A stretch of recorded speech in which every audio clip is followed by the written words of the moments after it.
Bueno, el ensayo fotográfico es el desarrollo de una historia, digamos, a través de imágenes, ¿no? Pero con una opinión personal. Es el desarrollo de una opinión, de una visión personal del fotógrafo sobre un determinado tema, a partir de una estructura narrativa con imágenes. Los dos trabajos ensayísticos que yo he realizado, que son Ciertos Vacíos, que es el trabajo sobre los niños huérfanos por el terrorismo, y el Turupujiay, también conocido como Yaguar Fiesta en Apurímac, los empecé con pequeños reportajes que hice para el diario El Comercio cuando era reportera ahí, y fueron temas que me interesaron y los seguí investigando y desarrollando más allá de la comisión del periódico, digamos, ¿no? Y bajo mi financiamiento, bajo mi interés, en los momentos que yo tenía libres, digamos, de mi trabajo regular, ¿no? Y sí, eso es, o sea, el ensayo fotográfico es una narrativa visual que se sustenta a partir de una opinión y de la experiencia propia del fotógrafo, ¿no? Del autor. El primer ensayo que desarrollé fue el Ciertos Vacíos, un ensayo sobre la orfandad, la memoria y la violencia en el Perú, que es sobre un grupo de niños que quedaron huérfanos por el terrorismo, ¿no? A raíz del conflicto armado.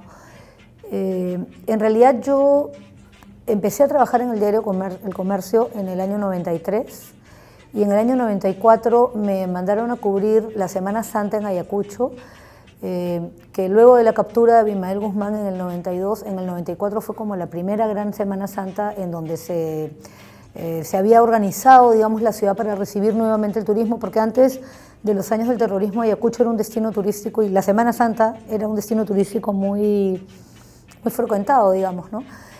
Y entonces toda la población se preparó, ¿no? Con mucho ahínco y tal para hacer esta Semana Santa y nos mandaron a cubrir fui con Julio Villanueva Chan, recuerdo, gran editor.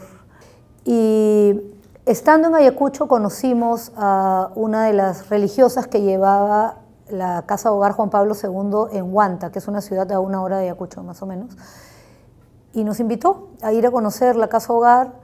Entonces, como estuvimos 7 días, en un momento fuimos y me chocó muchísimo ver, ¿no? A tantos niños, desde muy chiquitos hasta más o menos adolescentes, y todos con historias terribles, ¿no? Entonces, regresamos a Lima, no hicimos una nota para el diario en esa oportunidad, pero yo me quedé un poco con el bichito de esta situación. Yo cuando tenía 18 años me gané una beca y me fui a estudiar periodismo al Brasil. Yo estudié en el Brasil y me fui en el año, mucho tiempo atrás, en el año 85 y regresé en el 94, o sea, prácticamente 10 años casi estuve fuera y fueron los años, varios de los años más álgidos del terrorismo, ¿no? Entonces, a pesar que yo estaba informada de todo lo que pasaba acá, igual nunca lo viví.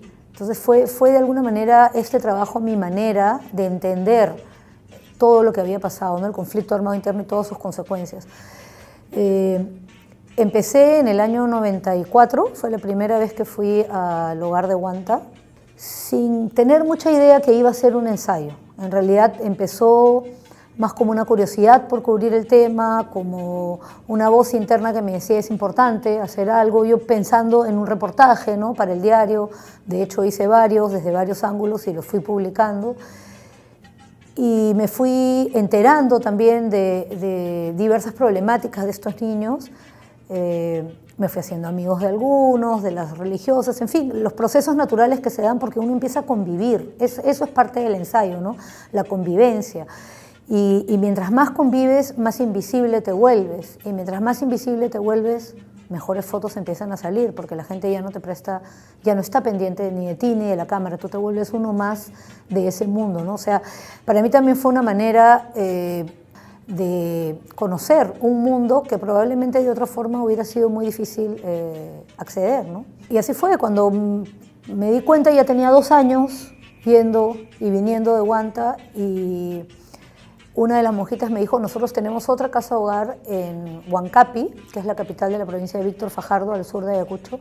Si quieres, te invito a que vayas a conocerla. Entonces hice un viaje con ella y ahí fue bien desgarrador porque Huanta por lo menos está cerca, Huamanga tenían más recursos. Esto es bien alejado, ¿no? algo de recursos tenían, pero era más compleja la situación. Fotografié 3 veces ahí, después ya me fue difícil volver. Y cuando volví a abrir y cerrar los ojos, ya tenía 4 años en este trabajo y conozco a una chica, una antropóloga, que me dice un día en una reunión de amigos, terminamos hablando de esto y ella me dice, yo trabajo en una ONG que ve el tema de huérfanos, pero de Ashánicas, en la zona de Puerto Copa, en Junín. Entonces yo le dije, quiero ir. Entonces fui con su ONG, ahí aprendí un poco a negociar también con las ONGs, ¿no? Yo les daba las imágenes, les cubría un poco lo que ellos querían y ellos me llevaban, ¿no? Porque entrar a esa zona todavía era complejo en ese entonces. Sola, ¿no? Me refiero. Siempre, no es bueno en situaciones de conflicto que un periodista ande solo tampoco, ¿no? Siempre es bueno aliarte con ONGs o con instituciones que puedan darte cierta protección, ¿no?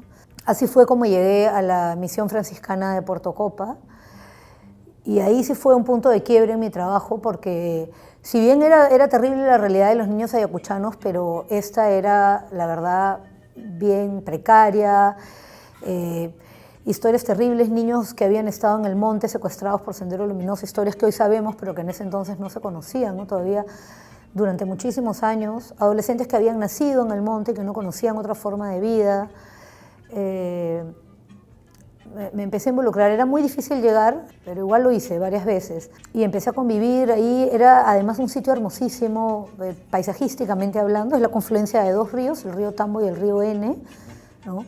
Y la misión está literalmente en el vértice de los 2 ríos, ¿no? Es una misión del siglo XIX, de cuando los franciscanos hacían sus expediciones evangelizadoras, ¿no? Entonces arquitectónicamente también es muy bonita. Empecé a ir todo lo que pude, las veces que pude, empecé a hacer amigos.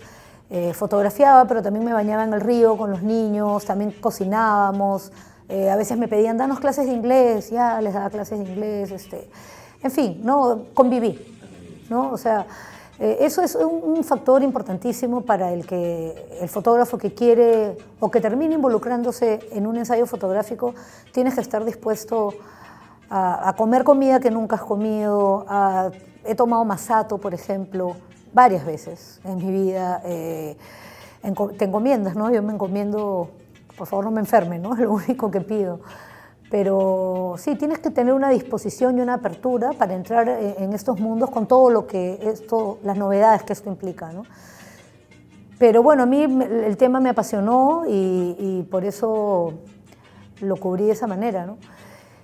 Y luego fue llegando un momento ya cuando me di cuenta de nuevo, tenía 8 años con este trabajo y ya llevábamos un par de años trabajando ya puntualmente en lo que era la salud mental de los niños, ¿no? Porque en un determinado momento vi que esa era una de las mayores carencias.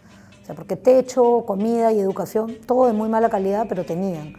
Pero nadie había trabajado con ellos, digamos, los grandes traumas que tenían, ya sea porque habían visto asesinar a sus padres delante de ellos o porque habían sido secuestrados en el monte o 1000 otras cosas, ¿no? Entonces con Viviana Balsgen, que es una psicóloga fantástica, me ayudó a armar un proyecto, conseguimos un financiamiento de lo que en ese momento empezaba a ser LAP, Lima Airport Partners, del aeropuerto, y con esa plata le dimos por un año terapias a los chicos que estaban ya viviendo acá en Lima. Entonces en ese momento ya yo también como fotógrafa dije tengo que empezar a cerrar esto, ¿no? Porque yo ya quería hacer otras cosas también y porque los proyectos hay que terminarlos y hay que divulgarlos y hay que pasar a otra cosa. Uno no se puede quedar toda la vida en una sola cosa, ¿no? Entonces empecé a trabajar en el libro, en el diseño de un posible libro hacia el año 2005 más o menos y a buscar plata. Y cuando tocaba puertas, las empresas me decían, qué importante tu trabajo, qué fantástico, qué bueno que haya gente como tú que hace esto, pero nuestro logo no puede ir asociado a un tema de terrorismo, entonces no te podemos dar plata. Y así me la pasé 3 años tocando puertas y todos me alababan, pero nadie me daba un sol. Entonces, en el momento que ya iba a tirar la toalla, porque también yo paralelamente trabajaba, me casé, tuve una hija, después tuve otra, ¿no? Todo esto fue corriendo en paralelo. Tuve la suerte de conocer a una persona de la Red para el Desarrollo de las Ciencias Sociales, una ONG que me dijo, nosotros entramos. Y ellos gestionaron con el Fondo Editorial de la Católica y con esos dos financiamientos se publicó el libro en el 2007. Cuando empiezas estos trabajos, empiezas a acumular un montón de imágenes, ¿no? Nada, sí, yo edito regularmente, después de cada viaje editaba inmediatamente y hacía una primera selección. Pero yo nunca voto ninguna foto, salvo que esté muy desenfocada o realmente técnicamente muy mal, pero en general yo tengo siempre carpetas muy grandes que se llaman sobrantes, ¿no? Y una que se llama editadas. Y el proceso un poco de selección fue ir revisando esta carpeta de sobrantes a medida que volvía de un nuevo viaje para ir precisamente armando la narrativa visual, ¿no? Porque el ensayo se trata de eso, de ver cómo una imagen habla con otra y cómo esa imagen te potencia el mensaje al ponerla antes o después de otra, ¿no? Entonces siempre que producía nuevas fotos las tenía que hacer conversar con las anteriores, ¿no? Y también es muy importante en algún momento que otra persona vea tu trabajo, porque uno nunca va a ser totalmente objetivo bueno, la objetividad no existe para comenzar, pero imparcial con tu trabajo, ¿no? Bueno, las imágenes, digamos, que yo destacaría de ese trabajo son la foto de Lucio. Lucio es un niño que fue secuestrado muy chiquito, como de 3 años, por Sendero. Estuvo en el monte bastante tiempo. En un momento que se quiso escapar, que tendría 5 o 6 años, uno de los dirigentes terroristas le metió un machetazo acá en la cara, entonces tiene una cicatriz muy grande. Es una foto que se volvió ícono de la Comisión de la Verdad también. Y Lucio hoy tiene 28 años y somos amigos y seguimos en contacto, entonces esa foto me dio una amistad muy bonita, ¿no? Y la posibilidad de conocer a un ser humano maravilloso también. Otra fotografía es la de una niña que en un momento que hacía mucho calor, yo como al mediodía difícil, yo no fotografío generalmente al mediodía, hago otras cosas, entonces en ese momento hacía mucho calor y decidí ir a bañarme al río. Pero siempre llevo la cámara por si acaso, ¿no? Entonces estaba bajando y vi a esta niña que estaba echada en el río y tenía algo en la boca, pero yo no, como estaba sin lentes, no había identificado bien qué tenía en la boca, y cuando me acerco veo que era un pescado vivo.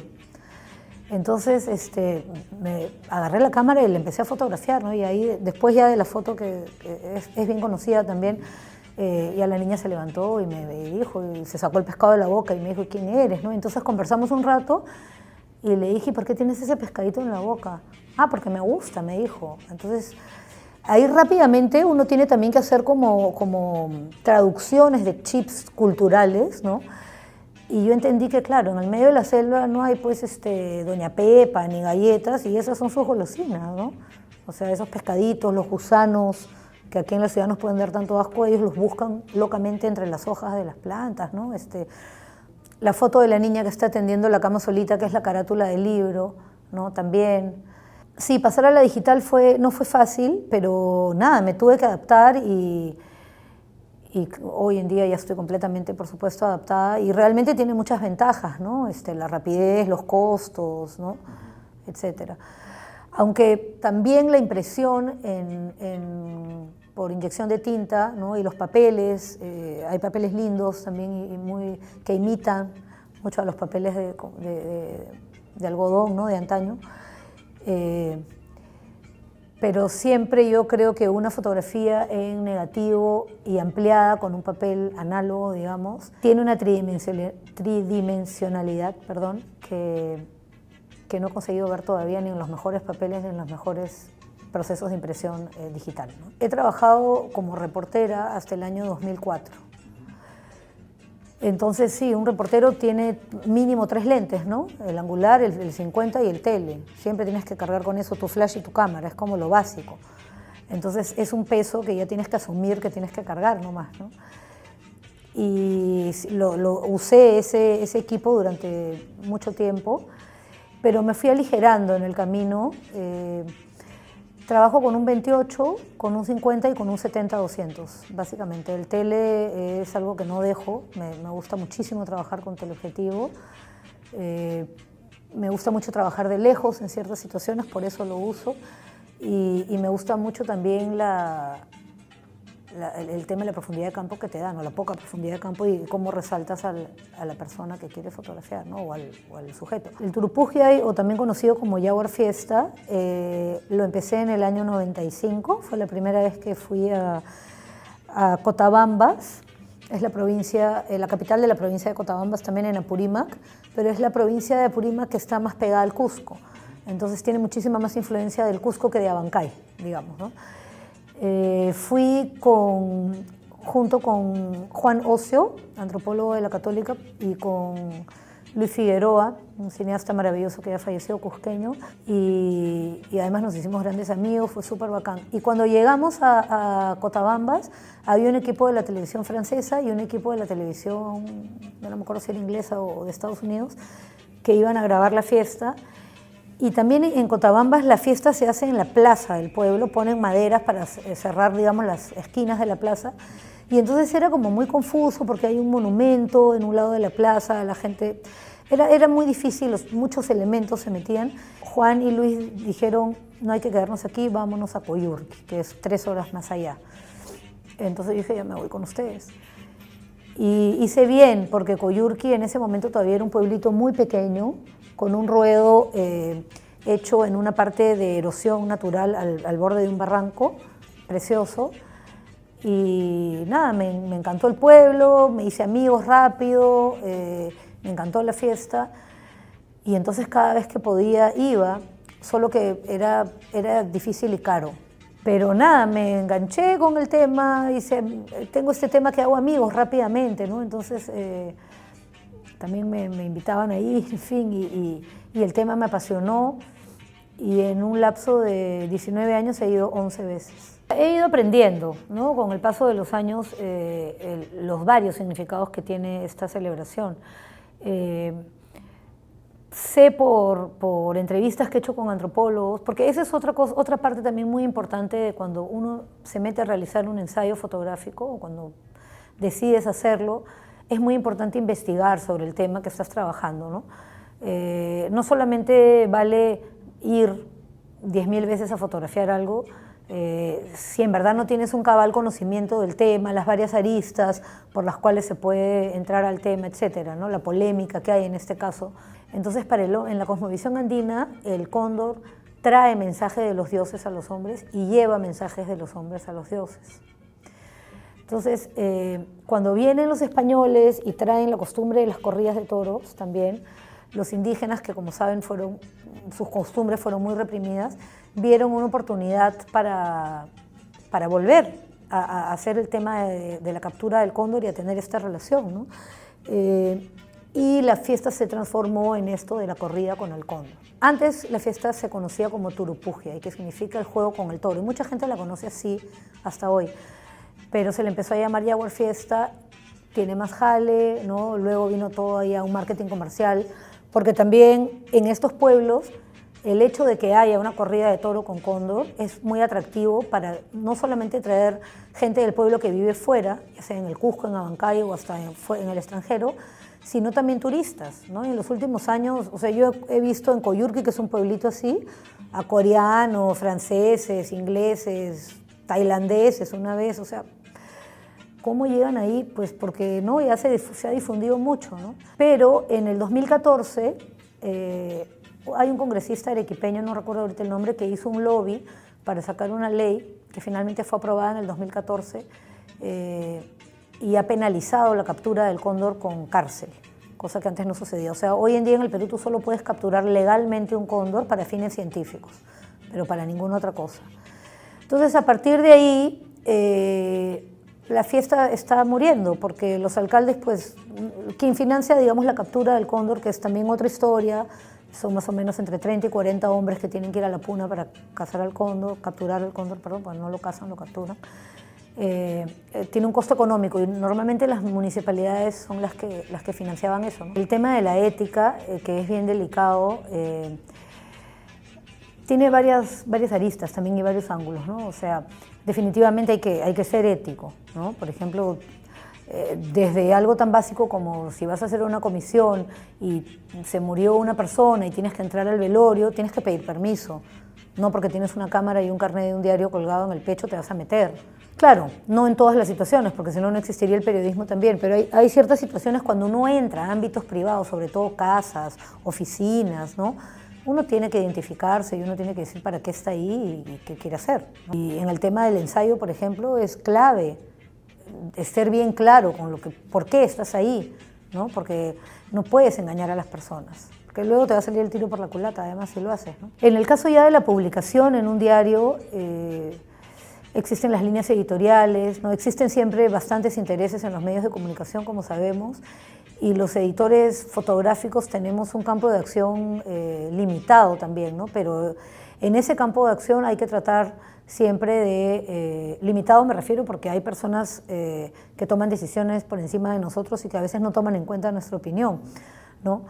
Pero sí hay que lucharla, ¿no? Hay que lucharla, por ejemplo, para que fotos de menores de edad no se les vea el rostro, que se les ponga la banda negra o se les desenfoque, ¿no? Hay que lucharla para que el diseño gráfico no malogre un trabajo, sino que más bien lo potencie. Hay que lucharla para que no salga información falsa, por supuesto. En un diario todo es negociación. Todo el tiempo estás negociando espacio, puntos de vista, tipos de imágenes, etc., ¿no? Mira, a ver, es que es complejo, ¿por qué? Porque mi trabajo es un trabajo de denuncia, básicamente. O sea, es un trabajo de denuncia de la condición en la que estaban estos chicos, ¿no? Y es polémico, sin duda, pero ¿cómo se puede decir? O sea, hay momentos en que la causa justifica ciertas cosas, ¿no? Yo creo que era importante visibilizarlos. La Comisión de la Verdad, por ejemplo, trató el tema de viudas, pero no trató el tema de huérfanos, ¿no? En el informe final no hay una contabilidad de cuántos huérfanos quedaron. Mi trabajo es prácticamente lo único que hay sobre los huérfanos de la época del terrorismo. Entonces, es importante visibilizarlos y era muy complejo también cubrirles la cara a todos, ¿no? Entonces, en ese contexto, sí, pero por supuesto lo que no puede pasar es que tú vayas, hagas un trabajo de este tipo y luego le vendas la foto a Coca-Cola para que anuncien la foto de la niña con el pescado en la boca, por ejemplo, para cualquier otro fin comercial. Me dejo entender.